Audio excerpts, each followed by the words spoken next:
Hukum-hukum sekitar kurban yang perlu diketahui, yang pertama usia hewan. Hewan kurban berupa domba minimal 1 tahun ya, atau berusia 1 tahun atau hampir setahun. Sebagian ulama ada yang mengatakan 6 bulan boleh.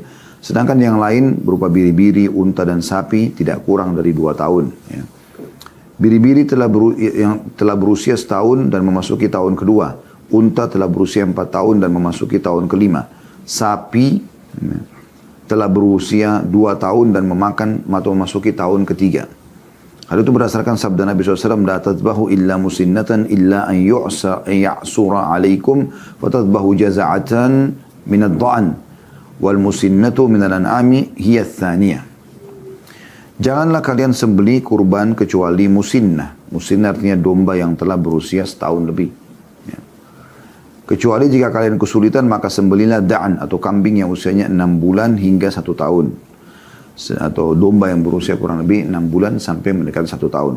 Sedangkan dimaksud dengan hewan ternak musinnah adalah yang berusia 2 tahun. Hadis ini riwayat Muslim nomor 1963. Artinya hewan ini perlu diperhatikan umur-umurnya. Kalau mau dilakukan untuk Idul Adha ya.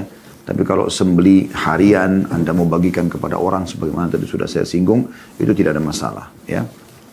Selanjutnya yang kedua, bebas dari cacat. Ini kapan saja Anda mau sembelih buat Allah, berikan yang terbaik ya. Sedekah untuk Allah, berikan yang terbaik. Tidak boleh dikurbankan kecuali hewan kurban yang terbebas dari kekurangan pada fisiknya. Maka tidak dibolehkan hewan yang buta sebelah matanya, hewan yang pincang dan patah tanduknya, atau terpotong hidungnya atau telinganya. Juga tidak boleh dikurbankan hewan yang sakit dan sangat kurus. Hal itu berdasarkan sabda Rasulullah SAW, arba'un la tajuzu fil awahi al-awra'ul bayyinu awruha wal maridatul bayyinu maraduha wal arja'ul bayyinu dhal'uha wal kasiratul lati la tunki ayyi la mukha fi idhamiha wa hiyal hazilul ajfa'. 4 macam hewan yang tidak boleh dikurbankan.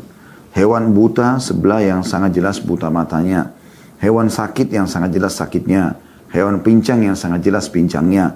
Dan hewan yang patah kakinya dan tidak bersumsum. Yaitu hewan yang tidak ada sumsum pada tulangnya. Keadaannya sangat kurus kering. Hadis ini riwayatkan Abu Daud. Artinya berikan yang terbaik untuk Allah subhanahu wa ta'ala. Dan juga tentu hikmah yang lain yang bisa kita ambil dari kurban teman-teman sekalian.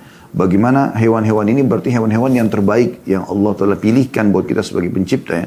Allah pilihkan, yaitu unta, sapi dan kambing atau domba ya. Tentu masuk dalam sapi ini juga kerbau ya, karena sejenis gitu ya.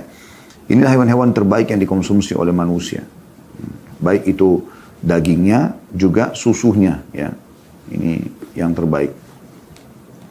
Yang ketiga, yang paling utama kurban adalah domba yang bertanduk jantan, putih bercampur hitam atau belang di sekitar matanya dan kakinya. Karena sifat seperti itulah yang disukai oleh Rasulullah sallallahu alaihi wasallam, dan beliau sendiri berkurban dengan yang seperti itu. Sebagaimana dituturkan oleh Ummul Mukminin Aisyah radhiyallahu anha. Beliau mengatakan anna Nabiy sallallahu alaihi wasallam dhaha bi kabshin aqran yata'u fi sawadin wa yamshi fi sawad wa yanzuru fi sawad.